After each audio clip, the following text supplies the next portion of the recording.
السلام عليكم ورحمة الله وبركاته. دعوتوتا في كبجمتوتا OIB إرّا ودو قبلني إسنيف ديان ودو وجين أندرارتو شاميتي قدنا هررجي بها أنا جارسو كيستي ملشان أمتنا دورسي سوفي هدون أكما اتفوفت تجرا بلنا ودو كنا أكتان تسنيف ديسن قدنا هررجي بها أنا جارسو كيستي ملشان أردادا أمتنا هدو في دورسي سون أكما اتفوفت تجرا وإلى كينيا كليفا يويتو بالبلان دبسي मैं दगे फता खैया और मैं इंटरनेशनल ब्रॉडकास्टर रही सिविल बिला मकान की खलीफ अब्दुल्ला तीन जामा ऐसर राय जारसो हाना जारसो गलत होमी मैं हाल ली उम्मन खैया खन जारसोड़ा खैसे जरूमाल फकाता है रोमा का ना हरा खाना नम्मा बीजे कसिल लालो आना खैया कैसे आये haraka kon menguduma dia majani umat aboti jadang untuk aye bagi umat anak bagi seramale jadi turan khawati umat arada lekra akafalkan jani musa turane aye Sebab dia kan mengudon karala mata dia berita. Aye, me di makan jual kabute namun ni hira manjiru. Namun ni dana angga ki namota marta la angga marta sedepat ki damane. Aye. Marta parapat ki damane. Aye. Marta toko taate dia dua jalu sendiri tumbai anggi toko dia sangkai kafu damane dia. Aye, marsal fao. Marsal fa mengudin mangkut aja ni kegiatan anak bo anggi kila raja. Aye. Menguddo itu oleh bahasa menguddo jangan jatuh itu oleh pijambot. Aye. Menguddo tanah ki asgal gale bije jule gare di tosgal tajani gutmat jule gare di tosgal jani और ताना जो अपन दामने गिरा जनी नम एजेस के ले बोला आये निगा आरता उदालमा आरता ले तकोरो को खाना काम में दिमाग खाना कैल तो के खाना काउ बुक खाना करे जो रोल के गला दनी आये बिचा अड्डा आल ले रख के जनी देखो Haye marsal lama fakna fakata me marsal setafao kamal fakata umat kenya hidaf irebici marsa dan tidema jira cuanga maranda benecu hame halio gentoni ada kaya anada umat kenya ranjiran fakenya afta kalamete wana khastu kopda amma takoma de marsalen anggata akata nisan kita mampu haye toko guru haram menguddo ting agar kanil menguddo dua tahaba sih agar tanah di sabba to korannya khana sabba lami menguddo mujrima ko batte haye achubo minija arda tin ana rakata mu kane magna ra dole penasane dan raja turbat dole samte jole namo mekani tau jole ne daman namo mekani tau edan nagan tumchanga Jolen namoni daman namo mekani tau marga dura nama kuda abur ture aye marga lamba kan menguddo oleh tipe menguddo jala burja jadi mereka kekadar ban nama alkana raja terbekam dengan nama kuda abur aye abur kuda abur lama dia kuda jaga itu aye kalau anak kasmat di jangan so hari termati menguddo dole anggap kerja jadi menguddo jangan so butuh dalam dan mati di sini aye edat menguddo juga wala tuh menguddo dan umat benar kan nasi dole jadi gede na angga jadi empat jadi Haye. Ya arrakan ammo guru hangi to komalaka ni gertuje joni urdu kotra hangana bude joni posra tra hangana bude joni orra maru ko rae kadro kumar da kam bude akana jani edo mole kuder mod Haye. joni tan wantin wan posra mo wan posra jani bakaka Haye. Julen ini kapal lugu Sudan. Haye. Malah kan kapal lugu Sudan acire bican umat beraya kan berliga kami angka bulan tak kerjaan itu berliga lawan tiba angka kodala mau kana mana kerati rasan teh jadi itu kalau jadi mungkin. Okay, ayyame ijoolleen haala kana wajjin qabate ijoolleen jalaa milkanii jiru akka jiranitti odeeffannoo kan hin qabu uummanni kunoo barbaadamaa jira.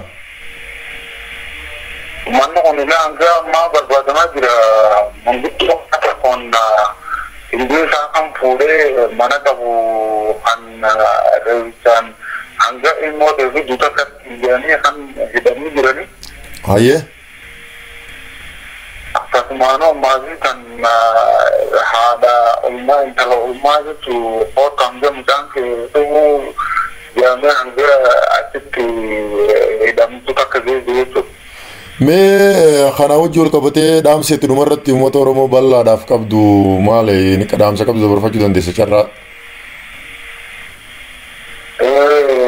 Egaa kana ta'e garuu nuti sila akka ni gurgurajee kanan laatu. Hayyee. Nuti ammaan dura gochi naannoo Amaaraa keessatti kan miidhagina asirratti qabeenyi isaanii Oromoo gurgurtaa jiru mootummaan amma dura keenya Abiy Ahmed kun kan dhufe. Hayyee. Setiap nafasnya pun dua umat karena kalian berdua nih pak, nama begini kalian karena beli berkama dokter di rencana begini, pengucapan begini, hingga amma gagal pun mutiarain lenggel. Hayyee. Apa semua nu yang amma berbeda macam ya? Hayyee. Hayyee dhaggeeffataa keenya Oromiyaa International Broadcast yookaan OIB irraa sibil bilaa maqaan kiyya Khaliif Abdullaatiin Jaamaa mee eessa jirta? Kudina Argeedhaanaa Jaarsaatiinidha. Hayyee mee dhaggeeffataa keenya asumaanuu gara kallattiidhaan gara yaadaatti si dabarsaa mee biyya keenya keessa haalli jiru maal fakkaata mee takka lama jeinaa kaas? Haalli biyya keenya kana keessa jiru sugantaa saalaadha hamaa jedha. Hayyee haalli maal fakkaata mee takka lama jeinaa kaasi? Haalli ammaa waraabaa jira keenya keessa galee keenyaa bakka beekuuf dadhabnaa jira. Hayyee.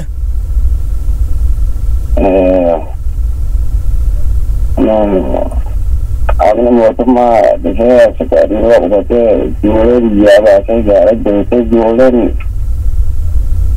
rakkoomtu kas jirtu haala hamaan hojiidhaan kennaa akkana jirti. Warri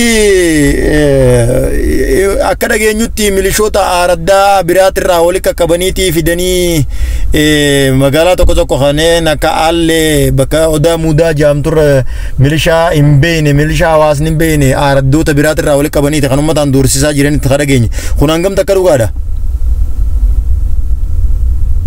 Dhuguma takka dhugaadha nama kan akkama filmaara jenee kan nama walitti qabanii hidhanii kan shakama waan badiisaa kabira jirtu akkamanii amma lubbuu isaa baasuu gaanta kabira jedhanii beeksisu harkaatanii nama saddeeta harkaatanii hidhanii jiru. Okay, nama 80 ol. Amma fakkeenyaaf aanaa jaarsoo keessa iddoolee rakkoon tun itti raawwatamaa jirtu eessaaf eessa faadha? Haalee fi baadiyyaa magaalaa haalee fi aanaa jaarsoo jiru. Ayyee namoonni amma mana hidhaa jiran kanneen maqaa isaanii beektan qabdu.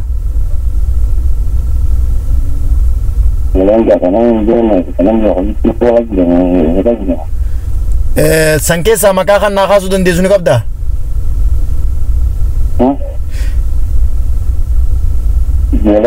Ijoollee warroota hidhaa jiran maqaa isaanii naa tarreessuu ni dandeessaa? Gama nanti hoso kata jadi itu ya jadi sih kalau mah suhu pakai kalau sudah juga. Okay ya me warreni di makan aja wal kabate midame kamni sani tiramidang geseni jira. Ini juga. Midan ak mida kam turra wata malin da rasasan do mo ulen tuman. Ulin teman ini juga ulin nak kita mana sih nggak akan dawa pengundi dawa. Oke, amma jualan tentu bah mana ya lah gefamani jira ni? Jira kita udah kemana kita matapi sama di ini mani ngaji kalau kata dawa kerana usah jauh usah gitu usah Karena biru ni, jadi kita gula hati boleh ada istilah. Mana kami tahu ni, aja dapat juga buat dari boleh, jadi boleh mana ramai kita ni cuma deh, kemar kata ni tidak ada. Oke, me dam sawli gala dumarati dam siati ummat Oromo balla daf kabdu mal da barfachuuf ta'e feeta ummanni Oromo yeroo suuqa yeroo ammeessaa keessa jiru kana yoo akkam godhe jalaa ba'uu danda'ettee dhaamsa ummat Oromoo biraan carraa dhumaatiin si kana dabarfadhu. Ano? Dhaamsa dhumaa dhaamsa carraa dhumaa. Mana Oromoo di dhaamsa nun mana Oromoo Nara beli sama barca, na jadi kalau mau tomat itu beli di cafe kanan dua abu kawa rendam itu aku kali nak je kamu tekan karena soalnya kami ini jarang hobi cafe dan boleh mana kalau ni kami mau tomat ada ke nama kerja hobi karena hobi berarti ini tahap apa kita di semua memang gitu kami kan Haye damsa dhaggeeffataa keenya yaada bilbilaan Oromiyaa International Broadcasting kan itti hedduu galatoomi siin jenna guddaa galatoomi. Jiraatonni godina Harargee Bahaa aanaa Jaarsoo akka jedhanitti erga artisti Hacaaluu Hundeessaa ajjeefameen booda uummanni aanaa Jaarsoo qabsoo bilisummaa uummata Oromootiif godhaa jiran caalaatti kan finiinsa yoo ta'u garuu mootummaan nafxanyaa akka waan badii hojjetanitti balleessaa akka kafaltan jedhanii uummata doorsisuu fi hidhuu jiraachuun dubbatameeti jira. Osuma kun akkanaan jiru gaggeessaan aanaa obbo Abdii dubbii tana manguddummaan fixuu qabdan jechuudhaan manguddoo gandaa dirqamaan walitti baasee qeerroo dheefa waraanaa gaaratti galte hunda akka yaaman godhan erga qeerroon iddoo jiran irraa galan ammas marsaa lammaffaatiif reebichaa fi hidhaan kan duraanii caalaa akka itti fufee dubbatan namoota hidhamanii fi miidhaan irra gahe maqaa isaanii gaafannullee sodaa sagalee ol qabanii dubbachuu irraa kan ka'e maqaalee namoota hidhamanii fi miidhaan irra gahee nuuf himuu hin dandeenye ammallee rakkoo hamaa keessa akka jiran dubbatan jiraattonni aanaa Jaarsoo nutis haala isaan keessa jiran hordofnee isin biraan kan geenyu taha. Rogoyyanni siyaasaa babbeekamoon Oromoo haala qabsoo Oromoo fuulduratti tarkaanfachiisu lafa kaayyatanii jiru bal'ina oduu kanaa Bayaan Abduu Jaliil akka itti aanutti isiniif dhiyeessa. Rogoyyonni siyaasaa Oromoo babbeekamoon karoora qabsoo uummata Oromoo kan itti aanu haala armaan gadii kanaan lafa kaayaniiti jiran. Qabsoo uummanni Oromoo protesti waggoota 4 otoo addaan hin citin godheen mootummaan wayyaaniin hoogganamu fonqolchee jijjiirama amma jiru kana fiduun ni yaadatama. Haa ta'u malee ijaarsaa fi hoogganaa cimaa dhabuu keenya irraa kan ka'e bakka mootummaan wayyaanee buqqeetti sirna nafxanyaa abjuu Minilik fiinxaan ga'uuf Itoophiyaa Amaaroof ta'e ijaaruuf akeekkatee caasaa wayyaanee waggaa 27 ummata keenya irratti ijaarte dhaaruudhaan mootummaa federaalaa qabatanii waraana cimaa ummata keenya irratti bananii wajjasuu kanneessaa raawwataati jiran. Galmi waraanaa kanaa kun injifannoo ummanni keenya waggoota 50 darbe argatee dhuunfatee diiguu duwwaa otoo hin ta'in uummata Oromoo barbadeessuu irratti kan xiyyeeffatedha. Kanaafuu uummanni Oromoo dafee of ijaaruudhaan waraana nurratti banan ofirraa qolatuuf tarsiimoo haaraa baafatee sirna nafxanyaa akka haaraatti ijaaramaa jiru kana hundeedhaan buqqisanii balleessuun dirqama yeroo kuni gaafatatee argameeti jira. Qabsoo kana galmaan ga'uuf hooggantoonni Oromoo kan biyya keessaa fi biyya alaa jiran qindoominaan wal hubachuudhaan tarsiimoo fi tooftaa uummanni keenya hojii irra oolchuu qabu keessa uummanni Oromooti sadarkaa jiruun ijaaramee fi wal hubatee tarsiimoo fi akkasuma tooftaa kana hatattamaan hojiirra akka oolu rogeeyyoonni siyaasaa babbeekamoon lafa kaa'aniiti jiran. Tokkoffaa karooraa fi galma diina Oromoo hubachuun sirni nafxanyaa kan deebi'ee ijaaramaa jiruu fi nyaachaa jiru qabsoo uummanni Oromoo abbaa biyyummaatiif waggoota 50 darbe godhe abjuu Minilik kana galmaan ga'uufis ijaarsaa fi caasaa wayyaanee waggoota 27 dabre ummata keenya irratti ijaare dhaalanii ittiin fayyadamuudhaan ummata isaanii kan nufaana jiraachuun ture baruu nufaana jiraachuu malu nurratti ijaaranii akka nuti wal finnu karoora qaban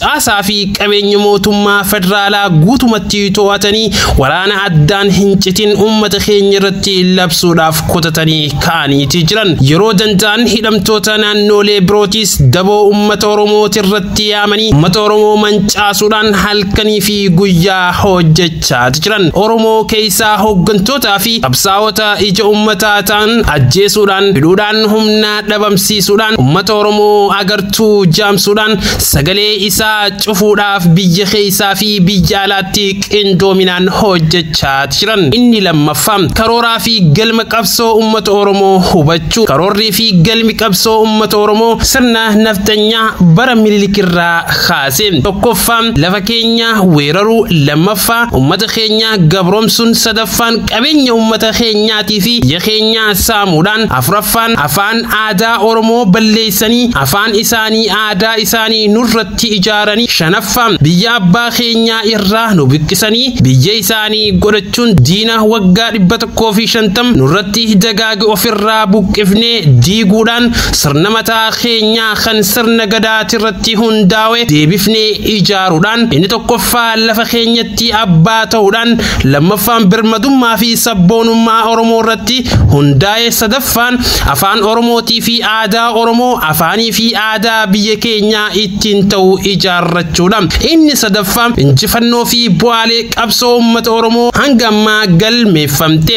Abbootiin keenya obboleeyyan keenya qabsoon wareegama waggaa 50 darbe godhaniin uummata Oromoo tokkoomee Oromummaa isaaniitiin wal hubatee akka wal faana dhaabbatu godhaniiti jiran. Injifannoo Oromummaa abbootiin keenyaa fi obboleeyyan keenya galmaa'ee kana tikfachuudhaaf cimsanii itti fufuun kaayyoo fi galma uummata Oromoo hundaa ta'uu qaba. Akkasumas qabsoo abbootiin keenyaa fi obboleeyyan keenya waggoota 50 dabre godhaniin biyya Oromoo harka sadi keessaa harki lama addaan geeffamee maqaa Oromiyaa jedhuun murtaa'eeti jira. Uummanni Oromoo injifannoo haga ammaa argate tiifatee biyya isaa irrattis abboomuudhaa fi kan hafe itti guuttachuudhaaf qabsoo isaa itti fufuu qaba. Dabalataanis aadaa fi afaan Oromoo kan diinni balleessite aadaa fi afaan isiitiin bakka buusuuf qabsoofte wareegama Oromoon kafaleen du'aa ka'ee lalisaati jira. Afaan Oromootii fi aadaa Oromoo afaanii fi aadaa biyya abbaa keenyaa godhuudhaan qabsoon itti fufuu qaba. Kana malees seenaa Oromoo balleessanii seenaa dharaa kan isaaniitiin bakka buusuuf qabsoo diinni nurratti gootee fashaleessinee seenaa fi duudhaalee keenya du'aa kaafneeti jirra. Inni afuraffaan karooraa fi galma qabsoo uummata Oromoo kan itti aanu. Tokkoffaa diinni sirna nafxanyaa akka Minilik ijaaree biraa deemee tooftaa fi maqaa adda addaatiin galmaan ga'uudhaaf injifannoo uummanni keenya waggoota 50 dabree galmeeffate irratti godhaa jiru fashaleessuudhaaf tooftaa fi tarsiimoo gahaa baafamee ofirraa qoluu qabna. Lammaffaa qabsoon diinni uummata keenya irratti godhaa jiru magaalota bara Haayile Sillaasee Oromiyaa keessatti ijaaraman keessattuu Finfinnee mana teessoo ofii godhachuudhaan tokkoffaa lafa keenyarraa nu buqqisanii fudhachuudhaan lammaffaa qabeenya keenya saamanii nu daangeessuudhaan sadaffaa ummata keenya hamilee cabsanii gabroonfachuudhaaf kan xiyyeeffate waan ta'eef ummanni keenya kana beekee sirna naftanyaa tokkoffaa lafa keenyarraa nu buqqisuudhaaf ijaarratee diiguu fi lafa keenya irratti falmachuun lammaffaa saamicha dinagdee nurratti godhaa turaniif godhaa jiran dinagdee keenya dhuunfachuudhaan sirnaa fi karoora diinaa ofirraa mancaasuun dirqamata sadaffaa xiyyeeffannoo diinaa inni guddaan ummata keenya keessaa hooggantoota qaroo fi ijaa fi sagalee ummata Oromoo ta'uu danda'an ajjeesuudhaan hidhuudhaan biyyaa baasuudhaa fi maqaa balleessuun ummata keenya cabsuudhaan kan xiyyeeffate waan ta'eef ummanni keenya hooggantoota isaa qaroo fi kan ijaa fi sagalee ummata isaanii ta'an hunda duuba tokkummaadhaan hiriiree waraana diinaa irratti tokkummaadhaan qabsaa'uudha qaba. Sadaffaa ummanni Oromoo dantaa isaa hubatee qabsoo isaa galmaan gahuuf karooraa fi tarsiimoo isaa qofa osoo hin ta'in kan diinaatis hubatee sadarkaa jiruun hatattamaan ijaaramee biyya isaatiif birmadummaa isaa kabachiisfachuuf duwwaa osoo hin ta'in sirna gadaatii fi Oromummaa irratti hundeeffame kan isaa ijaarrachuu qaba. Afuraffaa qabsoo diinni ummata Oromooti irratti godhaa jirtu qabsoo humnaa qofa osoo hin ta'in qabsoo ololaatiif tokkummaa ummata Oromoo diiguudhaan oduu dharaatiin ummata keenya burjaajessuudha. Ololaa fi oduu dharaa diinni ummata keenya irratti halkanii fi guyyaa facaafatu ofirraa qolu beeytonni fi hayyoonni ummata Oromoo tolfatee fi tarsiimoo hatattamaan baafatanii miidiyaalee gahaa ijaarrachuudhaan kan jiran cimsuudhaan hojiitti bobba'amuu qaba. Shanaffaa diinni keenya goota keenya Haacaaluu Hundeessaa ajjeesanii miidiyaa Oromoo qabu takkitti cufanii hooggantoota Oromoo hidhanii tooftaa qabsoo ummata keenyaa ija jaamsuudhaan godhame kana galmiisii sirna naftanyaa kan miliqsan deebisanii dhaabbisuu akka ta'e hubatamee ummanni keenya osoo manatti hin deebiin qabsoo addaan hin cinne tokko qabsoo siyaasaa lama qabsoo dinagdeetiin sadii qabsoo hawaasummaa sirnaa fi caasaa diinota keenya irratti gaggeessuu qaba jechuudhaan rogayyoonni siyaasaa babbeekamoon haala kanaan lafa kaayaniiti jiran. Godina Baalee magaalaa Gindiir keessatti waraanni mootummaa qeerroo fi qarree hiraarsaa jiraachuutu dhagahame. Khaliifaa Abdullah akka itti aanutti isiniif dhiyeessa. Godinoota Oromiyaa bakkeewwan adda addaatti mootummaan Abiyyi Ahmad Alii Dheeraa yookaan bilisiginnaan baantan erga gameessi nama artistii Haacaaluu Hundeessaa wareegamee booda hooggantoota paartiilee siyaasaa Oromoo jumlaadhaan mana hidhaatti guuranii guutuu Oromiyaa keessatti waraana labsuun ilmaan Oromoo akka bineensa gaaraa kaarra saasaan lafa darbaa kaan uleentumaa hidhaatti guuruun osoo nafin guutuu Oromiyaa keessatti qeerroo fi qarreewwan doorsisuun akkumatti fufetti jirti. Osuma jennu Baalee magaalaa Gindir keessatti hooggana waraana magaalaa Gindir kan ta'e namni maqaan isaa Komaandar Ibraahim jedhamu Tiibaa magaalaa Gindir waliin ta'uun qeerroo fi qarreewwan magaalaa Gindir waraana lafarraa duguugaa jiraachuu maddeen keenya waa ibitti himaniiti jiran. Qeerroowwan hidhaman keessaa hanga ammaatti lakkoofsaan kan hin beekamne yoo ta'u kanneen keessaa adda durummaan qeerroo Aaneessoo Waaree fi Boorshaa kan jedhaman durirraa eegalanii hanga ammaatti miidhaa irraan geessisaa kan jiran yoo ta'u sababni isaan ijoollee tana akkanan miidhaa jiraniif Oromummaa isaaniitti kan boonanii fi shira mootummaan bilisiginnaa uummata Oromoo irratti xaxaa jira. Dura dhaabbachuu isaanii qofaaf ta'uu isaanii maddeen keenya ibitti himaniiti jiran. Waraanni mootummaa keessa jiran kan sabaan Oromoo tahan karaa saba isaanii as garagalaa jiraachuutu dhagahama. Bal'ina oduu kana akka itti aanutti isiniif dhiyeessina. Waraana Itoophiyaa keessaa sabaan Oromoo tahan gara saba isaaniitti as garagalaa jiraachuun dhagahameeti jira. Wanti godinoota Arsii lamaan jiran waan kana akka gaariitti mirkaneessaa jiraachuutu beekamee jira. Aanaalee fi gandoota baadiyyaa 25 magaalota 7 irraa waraanni hanqinaa waan qabaniif milishaa namoota 50 ol tahu walitti qabee maqaa leenjiitiin tasgabbii biyyaa eegdan jechuun ganama baasee fiisisaa jira. Waan raajii namatti ta'u uffata milishaatiin hojjetan yeroo mana agabbaasu birrii 1,200 tokko isaaniitiif raabsee akkasumatti ammas waan saamunii je'ee birrii 650 kennee fi achirraa kan hafe mindaanu hin gaafatinaa je'een mootummaa naannoo Oromiyaa irraa deebii eegganna ja'an. Yeroo dabre kaa Shaashamannee deemaa tasgabbeessaa ja'anii turan milishoonni kanneen akkana jechuun morman leenjii gahaa yoom nu leenjiftan akka waraanaa wal fakkaan uffata waraanaatu yoom nuuf kennitan mindaa keenya yoom nuuf laattan sababa jedhu lammii isaanii dura dhaabbachuu akka hin dandeenye mirkaneessan. Milishoonni kanneen rakkannee jirra leenjii gahaa hin arganne yeroon kun immoo yeroo sila qonnaan bulaan aramatu dawaa garagaraa maasii isaatti afuuffatu dalagachuu miti nuti maatii keenya gargaaruun nu rakkisee jira jechuudhaan mootummatti garagalanii jiraachuutu dhagahamee jira. Oromoo walqixxummaa gaafate malee ol'aantummaa hin gaafanne saba kamiyyuu irrattuu rogeessi siyaasaa beekamaan obbo Yaayaa Bashiir bal'ina oduu kanaa Bayaan Abduu Jaliilitu akka itti aanutti isiniif dhiyeessa. Oromoon gaafii walqixxummaati gaafate eenyumarrattuu olaantummaa hin gaafanne akka Oromiyaatti ofiin of bulchee saboota naqiisaa fi ollaa koo jiran waliin walqixxummaan bula jee qabsaawe mirga kana qofa gaafate Oromoon kun yakka ta'ee itti ajjeefame ittis hidhame ammas itti adamfamaatu jira kun yakka ta'ee itti salphifamaatu jira badiin isaa maali jee yaadee garuu dadhabe badiin isaa waan tokko qofa walqixxaannee waliin bulla jee gaafachuu isaa malee badii biroo hin argine akkuma hacceen ilmi sabaa dubbate yaalleerra hanga dandeenyu akka waliin bubbulluuf garuu dideera ammas falli jiru waan tokko qofa Oromiyaa jabeeffachuu qofa Oromiyaa keessatti hiree isaa Oromootu murteeffata mirga hiree murteeffannaa saba kanaa hojiirra oolchuu qofaatu falata Oromiyaa irratti argamtuun naftanyaa eeja Amaariffaatiin kenname afaan Oromootti hiikattee ganda keessaa yaatu kamuu mirga Oromoo bulchuu akka hin qabne qabatamaan itti garsiisuun barbaachisaadha jan rogi siyaasaa beekaman Yaayaa Bashir toora Facebook isaa irratti maxxansuudhaan.